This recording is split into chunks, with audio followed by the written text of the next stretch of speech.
Hello. Hello. Welcome. Welcome to the Power of You. Power of You, the That's right. resilience episode. Yes, we are going to talk about resilience today. Yeah, also. Yes, and the Put your hands on your hips. That's right. I could do my best John Wayne imitation for that, but I won't. I'll restrain myself. I'm Blaine Bartlett. And I'm Doland White. I don't know what prompted me to think of that going into this, but that's who we are. And we're talking about resilience today. It works. It's it does. It does. Resilience. Hey, when you think about resilience, what comes to mind for you?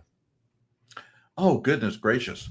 You know, it's it's funny. You mentioned that. I just actually got off of a coaching call with a client, and we spent an hour talking about generally the circle around resilience without ever saying the word.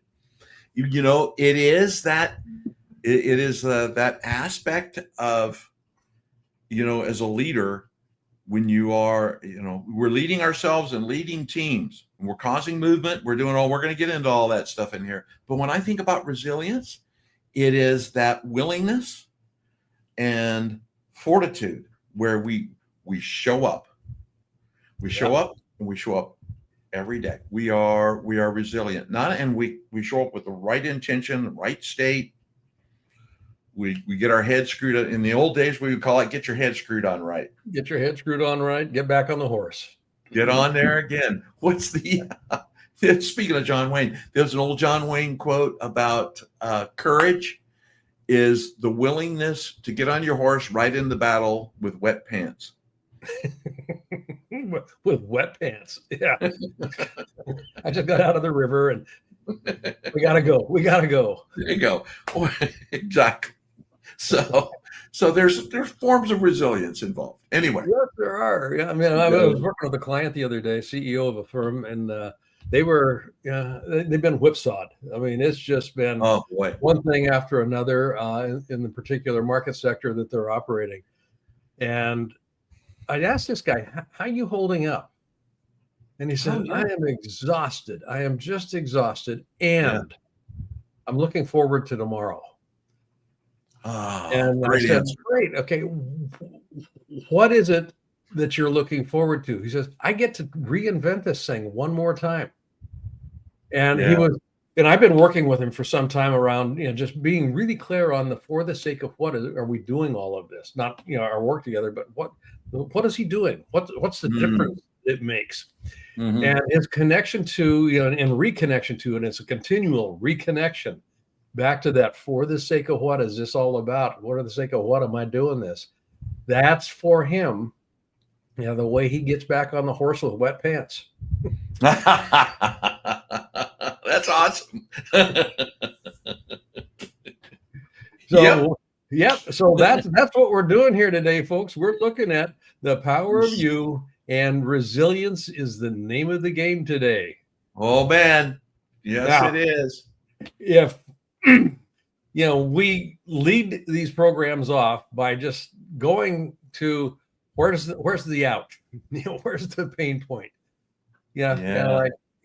If I'm suffering, if I'm looking at that horse going, get out of here, I don't want to get back on you. There are some symptoms in place that have led you to that particular inner dialogue. A lot of this has to do with inner dialogue. You know, a lot of resilience is inner dialogue generated in terms of the behavior that you see in yourself and in your teams. Yeah. So, you know, this client I was mentioning, I mean, they had a major disappointment occur in the markets. And they had been planning some very interesting things as a consequence of a successful, you know, execution on this one particular area. And it didn't work. So work with him had to do with, okay, how are you doing? Number one, how's the team? How's the team doing? And he has done some really good work in getting the team contextually framed to understand how change actually works. And it's not the change itself that we're having difficulty with. It's the relationship we have with the change, the things that are changing. So his whole Right. focus is on, be real clear about our relationship to this market thing. Be real clear on what, the for the sake of what. Our for the sake of what has not gone away. Right. So this overreaction to setbacks almost always is a consequence of being disconnected from that for the sake of what. Yeah. And we assign way too much value to the result, Yes. and spiral after they've missed their goals. That's Yes. one symptoms. They just kind of they throw their hands up in the air. They go, "Oh my God, it's horrible." And Exactly. time, if only Tommy would, if only marketing had, if only administration, if only the guys in the suits had gotten out of the way. Are you talking about the corporate seagulls? Yeah, them. Those guys that fly in and anyway, never mind. Drop poop everywhere. Yeah, they do. They drop and fly out. But yes, that's very true. And as a consequence of that, when you start pointing fingers, there's no time to explore, okay, what went right? What would we do different? What didn't we anticipate that we might have thought about had we had more information? I mean, all of these things, are coupled to learning from the experience. Yeah. Because life goes on. The ball keeps rolling. Yeah. So I want to be sure I don't miss that next revolution as the ball comes around, as we go around the sun one more time. Another day appears. Yeah, because it will. Yeah. It will. There will be another day. Same thing. And it flips into if you take that, if you think about that overreaction to setbacks, kind of in the context you're talking about there, and move it into two. Look at leaders as you're watching this and you're looking through your organization. There becomes that low risk tolerance. People tend to, I'm going to play it safe. I did this last time this way and seemed to go that way. And therefore, if I do that again, it's safe. I know it works. I'm not going to get critiqued because I've done this before. I can point at it and say, look, see this thing, we did this. I'm safe doing this. I don't have to try new ideas where somebody can say, what were you thinking? Yep. I don't have to do that. I don't have to worry about those kinds of things. I can just play it safe. I'm not going to risk stuff because I'm on the hook. And what's interesting is that the behavior, if we're going to decide or assign a label, what ends up, you kind of think of it in game theory. People play not to lose rather than playing to win. Right. Playing to win requires innovation. It requires skin in the game. It requires, I got to get myself sweaty and dirty here.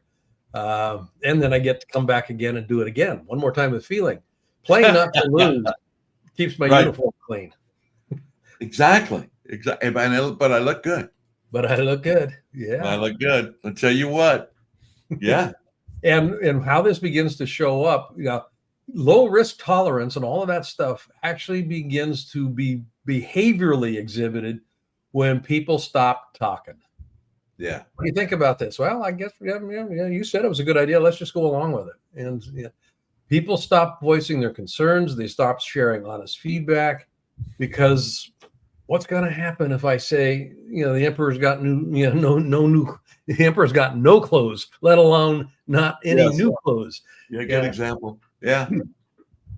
Yeah.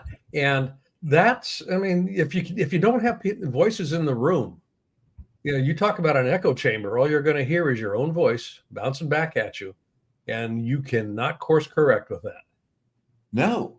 Oh no. And it's a funny, as you kind of this flow through symptoms and all of these symptoms hooked together, right?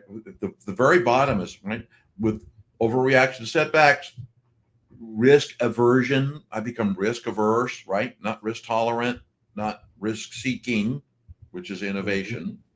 Yep. And I go silent sitting in the room, and people very silently disengage. And when people silently disengaged, they leave. They've given up. So if you put that in the framing of resilience, they basically turned their back on the horse and walked away. They're not getting back on that horse again. Yeah. No, I'm not going to get my pants wet. I'm Nope. not doing that. We're not going to go there. No. And the label for that is burnout, Burnout results in turnover. Turnover is expensive. It's more costly to replace somebody than it is to retain somebody. Yeah. That was read a statistic this week, Blaine, and I think it was the average now is, even in the market and the economy that we're in today, it's about 4x. So when that person leaves, it's about 4x to replace them, to get them going, to do all that. It's about 4 times spend on what their salary was. Yeah. So and it takes about 6 months to get them back, get anybody up to speed. That's just to find the bathroom. Yeah, exactly. Yeah, God damn it. Turn left again. I'm supposed to turn right in this corridor. What the heck? What building is that in? So now my pants are wet. I know. Very much so. But it's funny because, it's from a resilience perspective, resilience creates, it's that last, all of these hook together into frustration, change, fear of change, burnout, survival mode. And when people end up in that mode, it kind of says in here, they're we call it RIP, right? RIP, retired in place, right? Retired in place. I'm here. I'm going to do, or they're gone, or they leave. They're going to go find something else to go do. Yep. And they're gone. And there goes your company. There goes your business. There goes your team. There goes your organization. And I don't care if it's a for-profit or a not-for-profit, a volunteer organization, whatever. Yeah. Right. Well, and it's not the money so much. Also, too, when people leave, when people hit this burnout phase, there is that, you can chuck a rock into the pond, the ripples that come out of that center splash. There's money involved, but there's client relationships, interdependencies, team build. They have to rebuild trust. You got to get to know each other. So it's not that person. Yeah. It is that person and all of the other things that happen because of that. And we started this symptomatic conversation with it's all a consequence of being disconnected from for the sake of what? Burnout is not because I work too hard. Burnout is not a function of how many hours I put in. Burnout is a function of I am disconnected from meaning. This isn't meaningful any longer. And if it's not meaningful, I just feel as if my energy is being wasted. And if my energy is being wasted and depleted, that's called burnout. Yep. And it comes from disconnection. Yeah. And if you're disconnected, resilience is a real tough game to play. Yeah. So let's talk about resilience. Resilience, yes. Yeah. I love that. When I saw this quote and I kind of went, this is interesting from a chief operating officer's perspective, right? You are not born with a fixed amount of resilience. Like a muscle, you can build it up. And that's what we're going to lean in on today. We are not born resilient. Matter of fact, it's the antithesis of that.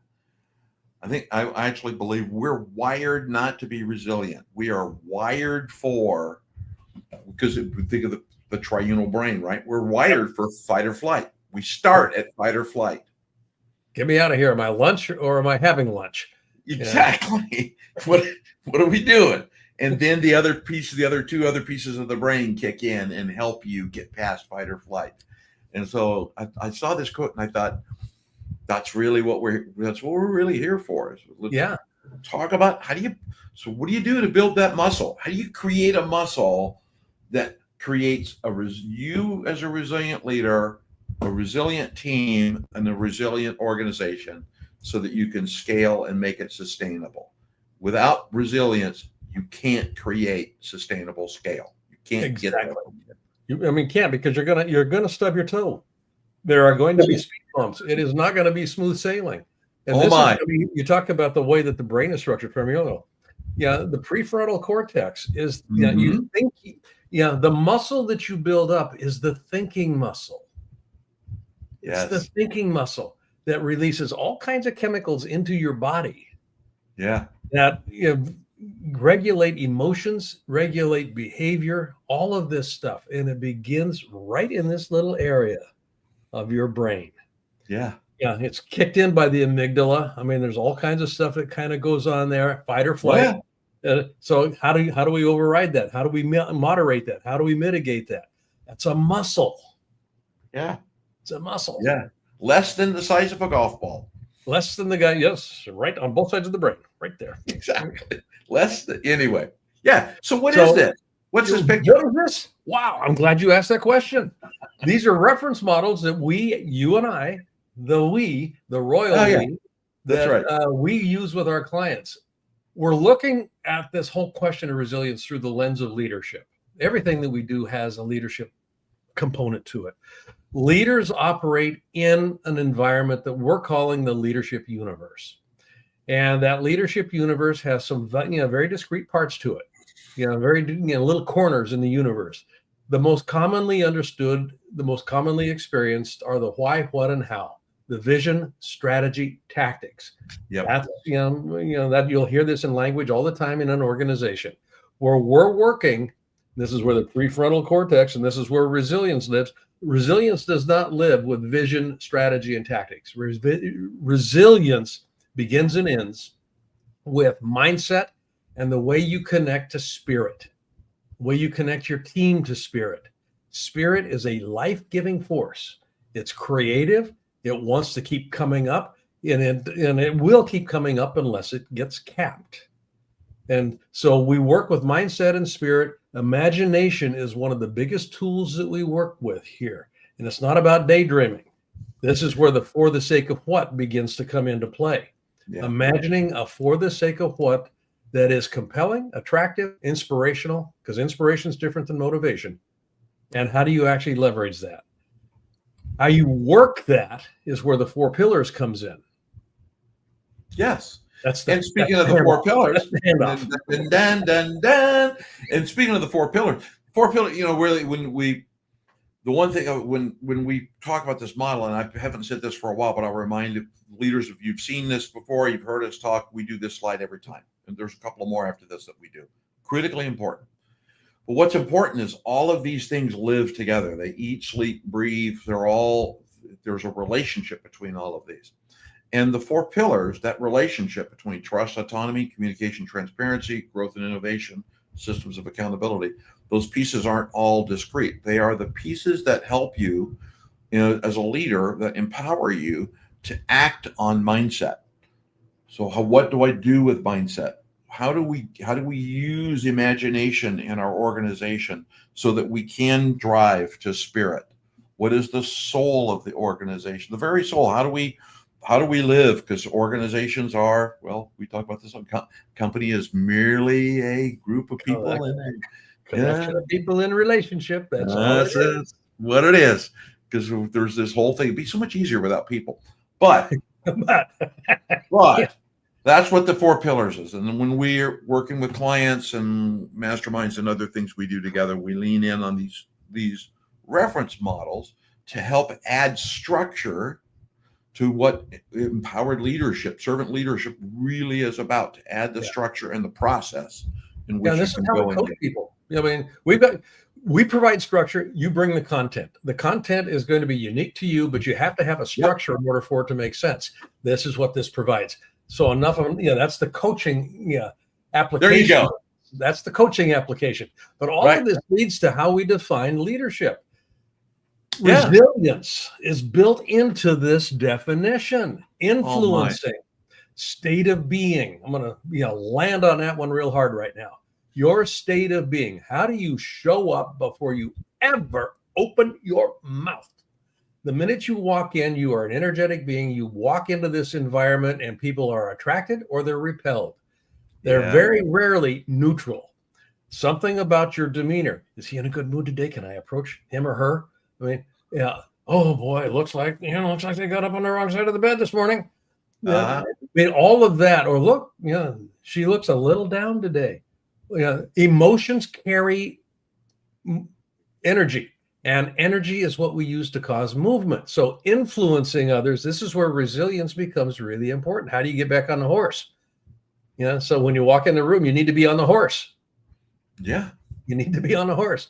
Influencing others in order to co-create. Again, leadership is about possibility. How does the possibility that I'm holding in my mind get transferred to you so that you can recognize it and light up? It's kind of like, oh, that sounds really cool.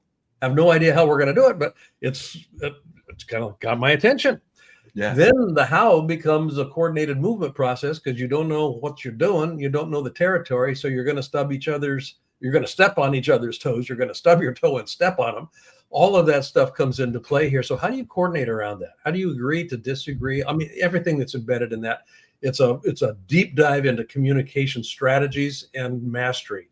And the last piece of this, and is a cover for all of these other pieces: influencing, co-creation, coordinated movement. For what? In pursuit of a worthy ideal. A worthy ideal. This does not have to do with your vision necessarily. A worthy ideal is that thing that lights you up. And the way we describe that is it's about for the sake of what? Yeah. For the sake of what are we doing this? We got a vision. It's up on the wall. Take a look at it. But for the sake of what do we want to make that happen? Yes. So that begs that last question. What do you get to? Yeah. Have, do, or be. That you wouldn't get to have, do, or be unless we got that, did that, moved in that direction. Yeah. And that's personal. You got a team of 10 people, you ask them, what do you get to have, do, or be? You're going to get 10 different answers, guaranteed. Yeah. And you have to get 10 different answers. That's really, really important. And it becomes even I was thinking about this coming into this morning, just kind of meditating a little on this presentation and this conversation today. And that have, do, be, there's different implications to those 3 steps, but it is the be. The be. It is, in this case with resilience, it is be. What do I be? Do. What do be do? Yes. Do. Yeah. Speaking of. Yeah. And essentially what we're looking at here is what matters. What matters to you as a team? What matters to you as an individual? And if, as you watch this, leaders, and you see this, if you know what do is and who did that, put it in there, and I'll mail you. Yes. I'll mail you a crisp $1 bill personally. Oh, you will not. Oh, okay, I won't. No, don't entice them that way. I know. What's the matter? All right. Speaking of do. Anyway. Do. So what we're looking at doing here is, how do you actually pull this off? Well, it's a mindset thing. It's a mindset thing. Funny how that works out. Anchored in a worthy ideal. Resilient teams and resilient leaders bounce back faster because they're grounded in a purpose bigger than the setback. Yep. That for the sake of what is clear, it's inspirational, it's been articulated, it's been worked with, it keeps getting revisited.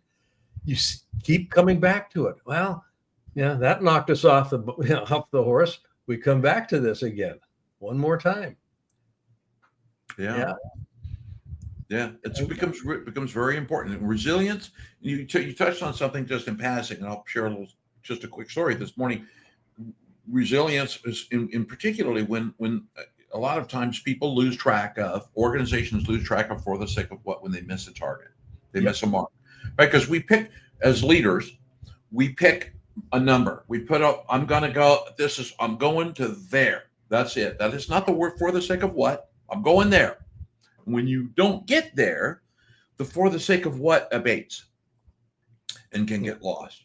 Yep. And then energy shifts, how people show up shifts, and they become less resilient. I just spent an hour working with a client on let's get our mindset, let's get the mindset back in order. You didn't get to the mark you thought you were going to get to. Where are you with marching towards your for the sake of what? What did you learn? What actions can you take? What things can you do that move you towards that? Mm-hmm.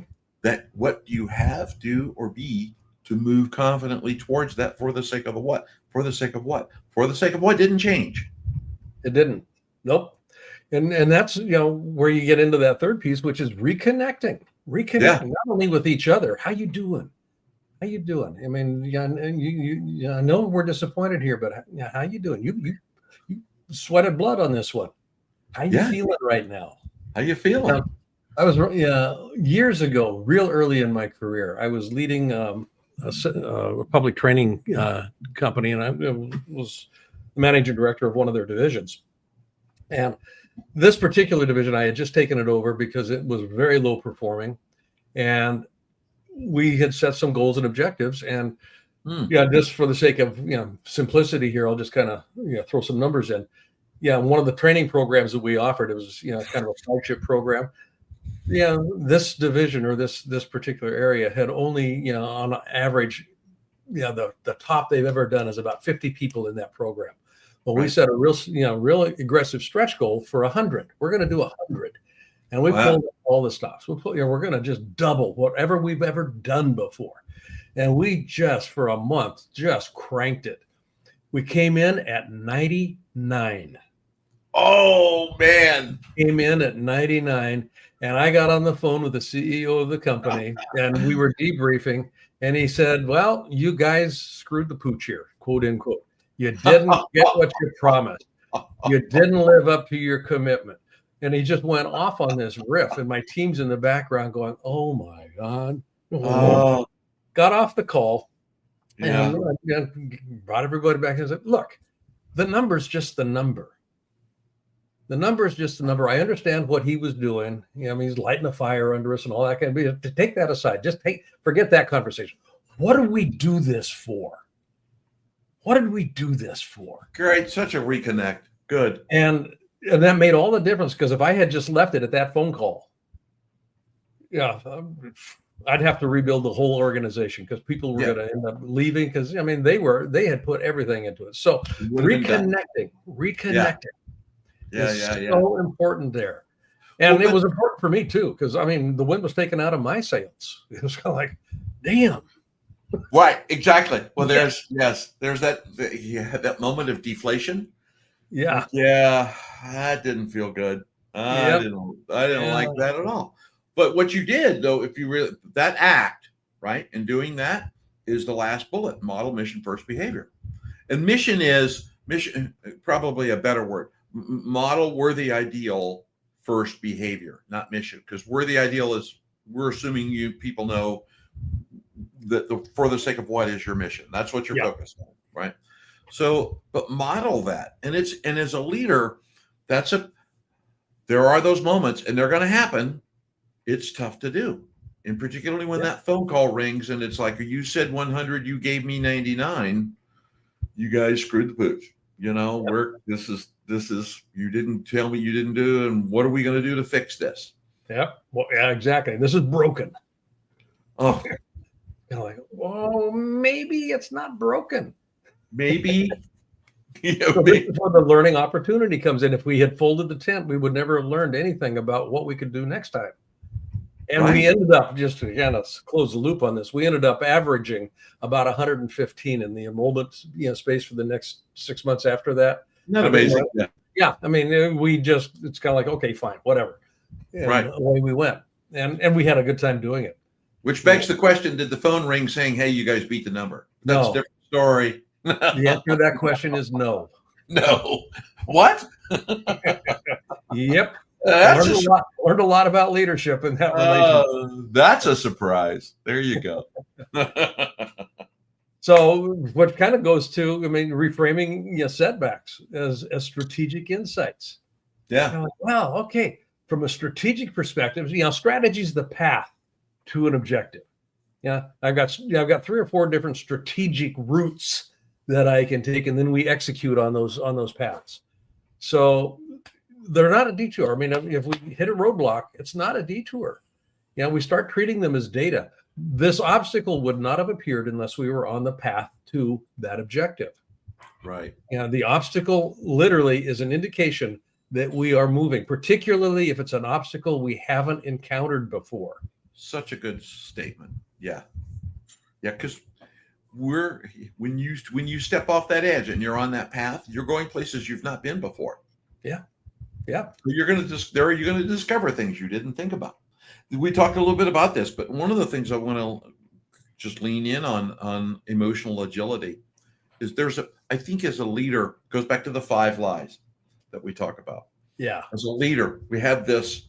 And as you're watching this, by the way, we did a whole series on the 5 lies of leadership. One of the first pieces. So go back and if you want to know how to get it, if you want to know how to get it, we're going to tell you how to get a curated library so you can find it. Yes, we'll tell you that at the end. But it is that, and as a just lessons learned as a leader over the years, there are going to be pressures. There's 4 zones of pressure. There's this pressure, these pressures that go into it. And I'm not going to get into the zones other than I'm going to wave my hands. So, but from an emotional agility perspective, like bringing an airplane in on a carrier. Exactly. Your resilience, you must be able to self-regulate. Yeah. Which means you must have a Clint Eastwood moment. Clint Eastwood is famous for saying, man's got to know his limitations. Yes. You must know your limitations, and you must know when and how to do a reset, whether that's a meditative moment, a trip to the gym, a walk around the block, a 5-mile bicycle ride, a 26.2-mile marathon, whatever you decide to go do. That is, having done marathons, you can go do that. It's fun. Yeah. They hurt, but they hurt. They do hurt. But you must know how to reset. You must understand your limitations. You are human. And this is called emotional intelligence. Emotional intelligence. You got to know it. Goleman's work on that in that field. 95%, something like that. 95%, 92% of a leader's effectiveness is predicated on their emotional intelligence. First and foremost in that emotional intelligence universe is awareness, self-awareness. Know where my center is, know how to self-regulate. Self-mastery comes into play with this. Yeah. Which is partly why you want to invest in a resilience circle. Your eyes look out, they don't look in. Okay. So you want to get folks around you that are looking at you and can give you information. We call it feedback. You mind if I give you some feedback? Okay, let me get my suit of armor on. That's not what we're talking about. Yeah. We're talking about information that people observe that can assist you in course correcting, can assist you in getting back up off out of the water that you just got dumped into, wet pants and all. Get on the horse. Here's how you can get back on that horse. We're right behind you. We got your back. You did this right. So validating your values. You did this right. You did everything exactly like it was supposed to have executed. You couldn't have anticipated this. Yeah. And you couldn't have planned for that contingency. No. So get back on the horse. No, which hooks into a lot of leaders. There's leaders that I've worked with before, and I was guilty of this early in my career, to think about the adaptation process. So I'll review my week on Friday. Mm-hmm. Well, by at that point in time, Friday at 5:00, my week, I was cooked, right? I'm 60 hours in, down the path. 90% of the things that had happened during the week, unless it was a major thing that caused me stress or frustration, were gone. Yep. So adapt. Use a daily practice of adaptation. Think about, I love this, creative space to reflect. Adapt journals. At the end of when you're planning your next day, what things did I learn today? What am I going to do more of and less of tomorrow? But adapt and practice that adaptation process, and particularly through moments of change, but in resilience, that's very, very important, because if you do that and watch that over a period of time and go back and read your notes, you'll begin to see that arc of things that you learn and shift, and your focus will begin to get better and better and better and better. So use that daily practice. Yeah. So that's about you. How about your team? Yeah. Oh, those people? Yeah. You got a posse that we're going to stretch this horse metaphor. Yeah, exactly. So they got to get back on their horses too, if you're going to get where you're going. With wet pants. Yeah. They got wet pants. Everybody got dumped into the river when this typhoon came along. There was a tsunami. Yeah. Boop. Yeah. So how do they, having them keep focused under pressure, maintain clarity and momentum, even when challenges escalate or plans shift. This is, you'll watch a high performing team and the way that they hand off things it's kind of like, I don't think I'm not, this is not in my wheelhouse. Dolan, can you take that one? And yeah, so they stay focused under pressure for the sake of what are we doing this? It's not this is my silo, this is my job because this is my silo. Yeah, that stuff starts to disappear, and you've got flexible boundaries that people are fine on transgressing. It's kind of like you need to take this one because I think you're better at it than I am. It allows for people to actually swim a lot easier. Yeah. Yeah, it's so true. It's so true. It's I liken it to singing lead or being a musician, singing lead or singing harmony. It's like, this sounds like your song. Yeah. You sing it. I'll do the doobie doobie doo. Embrace change. We go on from there. We could completely digress on it. Change proactively. Look, so one of the things as the leader that you're looking for from the mindset of your team is that change is going to occur. Yep. Unplanned change is going to occur. And the team has the mindset to anticipate it. They may not be able to anticipate the specific change because that's sometimes the nature of change. You don't know because we don't control change sometimes. Change gets controlled to us or at us. But they can anticipate it. They can anticipate that change is going to occur. And through their mindset, they learn to adapt. And through that adaptation, which would something changed, what steps do I take with this change? Exactly. And part of the mindset question, again, mindset is oftentimes these inner conversations, but in the teams, it's also the vocalized conversations that people actually engage in. And one of the things around this, embracing change proactively, has to do with asking the question, this was unwelcome, this was unanticipated, and how can we use it? Yes. How can we use it? What's here that we can actually leverage rather than trying to get rid of it or going, oh my God, it's horrible. How can we use this? Right. Yeah, it's an unexpected resource. And it may not be something that's actionable. Maybe it's just something that level sets your experience about, we need to steel ourselves up here. This was unexpected. And it now gives us an opportunity to look, how committed are we here? Right. Let's keep, there's all kinds of variations here, but it starts with, how can we use this? That's the proactive move. It puts you in, it assumes agency, and it takes you out of being victim of the change. Yeah. It happened to us. No, it didn't happen to us. It just happened. Now we get to choose. What do we do with it? Yeah. That's moves right into that. Yeah. The outcomes. Well, which owns outcomes with accountability. Every team member takes responsibility. We talk about this in a couple of the powers of use. We talked about, who's responsible for that term. Who broke the lamp? Yeah. Blame. Yeah. Which is blame. When we say responsibility here, this is not a moment of blame. This is an accountability. If I'm going to be accountable, it means that we have a mutual agreement to and with each other to move together in a confident manner towards our worthy ideal. That's accountability. Being responsible means I recognize my role in that process. I recognize where I am with it, and I measure. I'm accountable for that. I measure myself by that. Yeah. I own it, and I look at my results, both good and bad.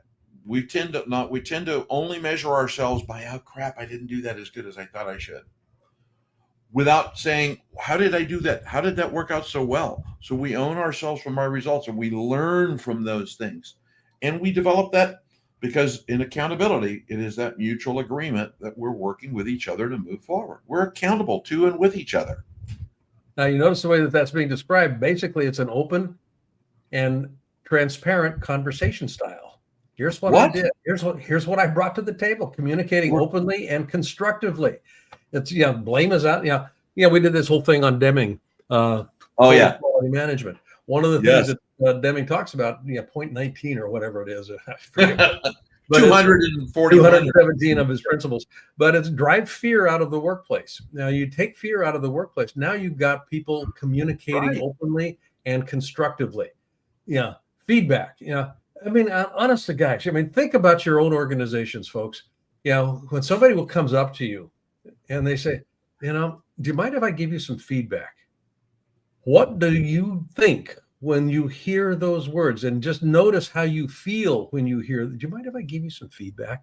It's going, oh, Jesus. Yeah. Think of feedback as, here's a way to think about this from a linguistic perspective. Feedback is nothing more than an assessment that somebody has about an observation that they have made. It's an assessment. Now, the power of assessments is that assessments open possibilities and they close possibilities. They open, you mind if I give you some feedback about your behavior in this domain? Right. Okay, are you going to open possibilities or close possibilities for me? You don't want to just say yes to everything. Are they qualified to give you feedback? What's the focus of the feedback? Is the intent on for the sake of what? So I always want to hear, following, do you mind if I give you feedback? My question will be, for the sake of what? For the sake of what? I have to be willing to take that position and make that request. For the sake of what? That brings up stuff right away. I love that. And it helps us to keep aligned and keeps the focus on what it needs to be focused on.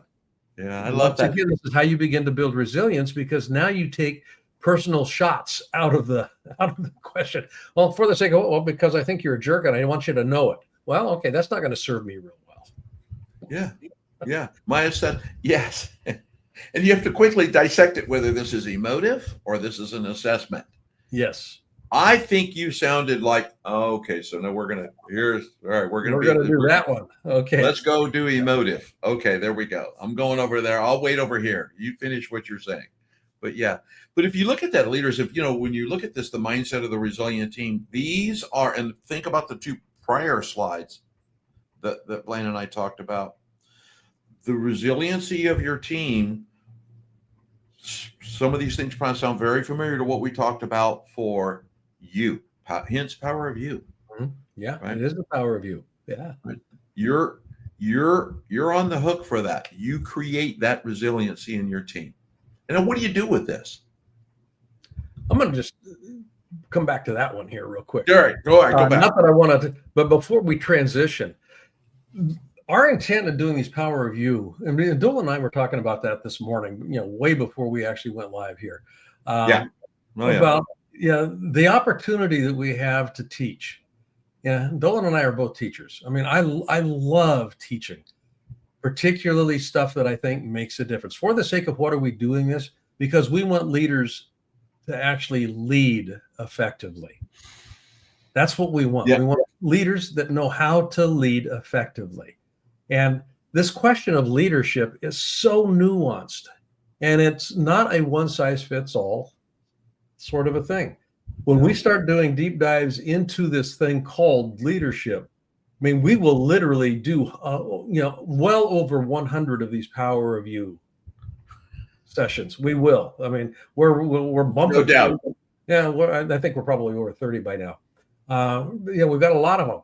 And you start peeling things back, and there are things that will trip you up as a leader if you're not paying attention. These are the things that we want to be able to, highlight, to shine a light on, address, so that you can be more effective at causing movement that produces the result that you say you want. Everybody, every one of us is always causing movement.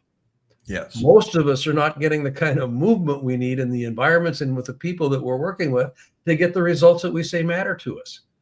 And there's a reason for that. It's because most of us don't have an understanding of what influencing in order to co-create coordinated movement in pursuit of a worthy ideal actually looks like. That's what these power of you sessions are designed to begin to inform you around. So there you go. Nicely said. That's what happens. That's what happens when Blaine and I drink coffee together in the morning. Yes. So, all of these are going into a library. Yeah. Yeah. This is, we're doing this live on our LinkedIn and Instagram channels, and Yep. you'll have access to those for as long as you can find them. But they pretty soon start to go away. We're putting all of these in a hosted library, a curated library. Every topic that we're talking about, every single one of these Power of You sessions are going into this library. And you're going to have, you have complete access to that at this point in time. So we're going to just invite you to go to leader.blainebartlett.com /power of you, power of you. And that will be the place that you can find out more about how you get access to this. It's available now. It's a hosted, curated. Each individual episode is there as a separate lesson, and it's included with it is a PDF of the slides that we use as we're making these presentations. So you've got the video access, your access to the videos, as well as downloadable PDFs that you can actually work with. The intent is not just to house this in a library, not just to have you see it one time and go, wow, that was kind of cute. We want you to use this as leaders. Take these videos and show them to your teams. I mean, you've got Mutt and Jeff here kind of riffing. Don't be distracted by our antics. The lessons we think are important. But it's true. I mean, hopefully you're finding it somewhat entertaining, but more important, you're getting information out of this. So yes. Things like, the spirit of business. Business has a spirit. Consciousness. What's the role of consciousness? Consciousness is everything. That's the role of it. But how do you leverage it in a business context, and how do you leverage it as a leader? The idea of quality. We know about TQM, total quality management, but how about LQM, leadership quality management? We just spent a full 5-episode session on that question. That's in the library. 4 sessions on decision making. Decision making is not simple. No. There's all kinds of stuff in there. So the invitation is for you to take advantage of it. Go to leader.blainebartlett.com /power of you to gain access to this quote unquote ever expanding library of leadership. There you go. On that note, I will encourage you to go do that. This has been a good conversation. I've enjoyed talking about resilience. I have too. Yeah. And wet pants and all. Wet pants and all. Get on the horse. Ride in the back. Thank you very much for joining us today.